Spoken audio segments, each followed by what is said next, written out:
Good evening. MPs have tonight passed a bill to take a no-deal Brexit off the table, as well as rejecting the idea of an early general election. Supporters of the Prime Minister had argued that keeping no deal as an option was crucial to getting a good outcome from the EU. But Rushcliffe MP Ken Clarke was among those to criticise Boris Johnson during tonight's debate, saying they need more time to reach a solution with the EU. Charlotte Cross is down there on the ground with some of the fans. We've had plenty to celebrate. Charlotte, what do they make of it all? Well, it is really loud. There is a lot of excitement, as you say. You can hear there's cheering, there's chanting, there's singing, and a lot of flag waving. Guys, how are you feeling? Well, yeah, as I say, a lot of excitement. Some of the fans have actually been here since 3 o'clock this afternoon, just lining up, waiting to see their heroes. Now we can speak to some of them now. Hi, guys. Now you're big Coventry City fans, aren't you? How are you feeling? Yes, I'm feeling fine, thanks. Glad the rain's held off. And how has it been this season? I mean, it's been a bit of a roller coaster the past few years, hasn't it? It certainly has, yes. Well, I've seen all the ups and downs for the last 50-odd years, so I'm glad now that we're on the way back up. You say 50-odd years, so this, I mean, you've been there before, you've seen this all happen before. Yeah. How's it been? Well, I was here for the '87 World the Cup final, so this is the best celebration since then. So it's been pretty good now. Wonderful, thank you very much. And you guys as well. I mean, how has this season been for you? A bit of a roller coaster, but it's really ended up on a high. And it's great for the city, and it's great for Coventry City. Yes, it is. And what do you think the future holds? I think that depends on our owners, but let's hope for the best. And how has it been for you? Really nice, yeah. We had a really good day on Monday. Wonderful. And let's move along to these guys here who've come along prepared with their flags. Guys, how are you feeling today? Amazing, absolutely amazing. What do you think of the parade? Brilliant. Good for these to see some success. You know, young kids, 6 years old, loving it. Fantastic. Thank you very much. Well, yes, we are desperately waiting for that bus to arrive any minute now, hopefully. So we'll just head back up to Michael and hopefully he'll have the latest. Good morning, I'm Charlotte, and these are your headlines for the Midlands. A number of people in Bridgnorth in Shropshire had to spend the night in emergency accommodation after a gas leak. The high street was cordoned off yesterday due to the leak at the former NatWest building. Well, that's it for now. More on our website, that's itv.com/central. Have a lovely morning. We'll be back in the next hour, but I'll leave you with Ben and Kate for now. Bye-bye. And a teenager from Solihull has been recognised for being an inspirational young person. 16-year-old Cameron Dixon has a rare form of muscular dystrophy. He'll get a Wellchild Award tonight for his courage in coping with his illness. He'll also meet Prince Harry and Meghan at the ceremony. And comedian Robert Webb is to receive an honorary degree from the University of Lincoln. The Peep Show star, who was born in Boston, joins around 3,000 students collecting their awards at Lincoln Cathedral this week. And Charlotte, the timing of this announcement is interesting, isn't it? Given that the government has just announced a major review into the entire project. It is, and some of the more cynical critics have certainly questioned that timing today, but Midlands Connect insists that these plans have been in the pipeline for years and they just want the government and those doing the review to have all the information.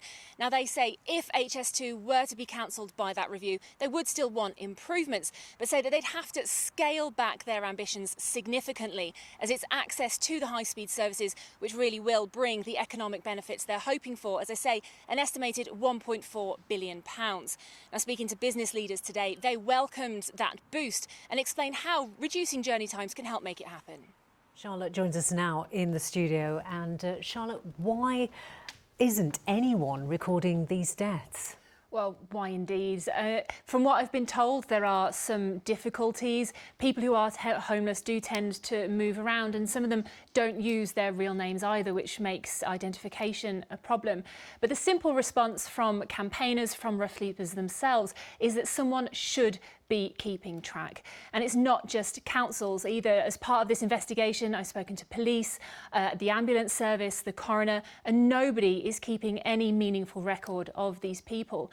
And without that information, of course, you can't spot patterns in who's dying, where they're dying, or how they're dying, and you can't really understand the true scale of the problem either.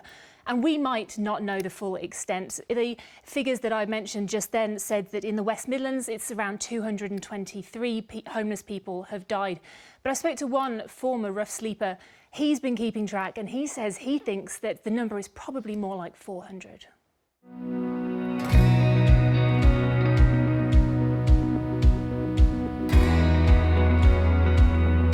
Hello and welcome to the fourth and final Feel Good Friday vodcast from ITV Central. Now today we're doing something a little bit different. We're at Birmingham Dogs Home to meet Rachel Frost. She's been nominated by her colleagues as an unsung hero for all her hard work and dedication. They're throwing a little bit of a celebration for her, but she thinks we're just here to take a tour. So, poker face on, let's head on in.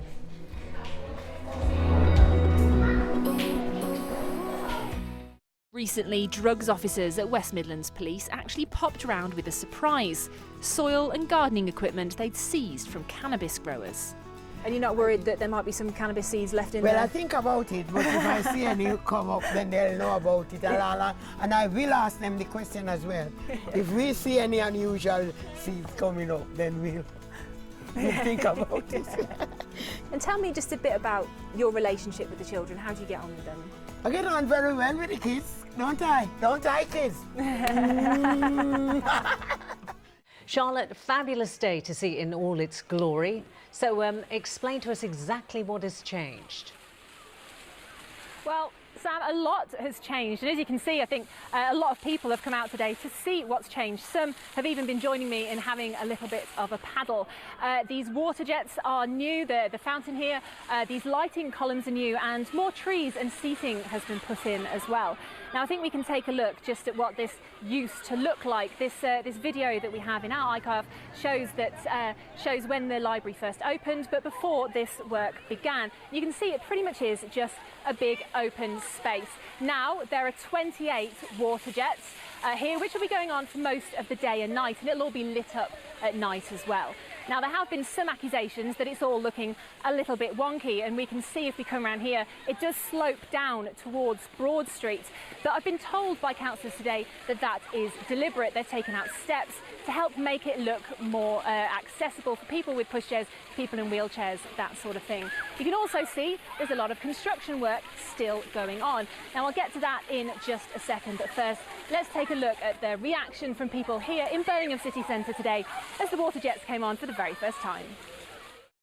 Well, that's all for now. More stories on our website, itv.com/central. Have a lovely evening. We'll be back tomorrow. Bye-bye. Well, we've met some amazing people today. People using their energy, their spare time and their money to do wonderful things for their communities. And we know that there are thousands of others just like them out there every day doing the same. So please do carry on messaging us and emailing us with your good news stories and your community heroes. Remember, if it makes you smile, it's news to us. Thank you very much and see you next time. Well, that's all we've got time for. So from me and Iris, it's time to say bye-bye. And don't forget, we'll be back again next week for more good news. Bye-bye. Bye-bye.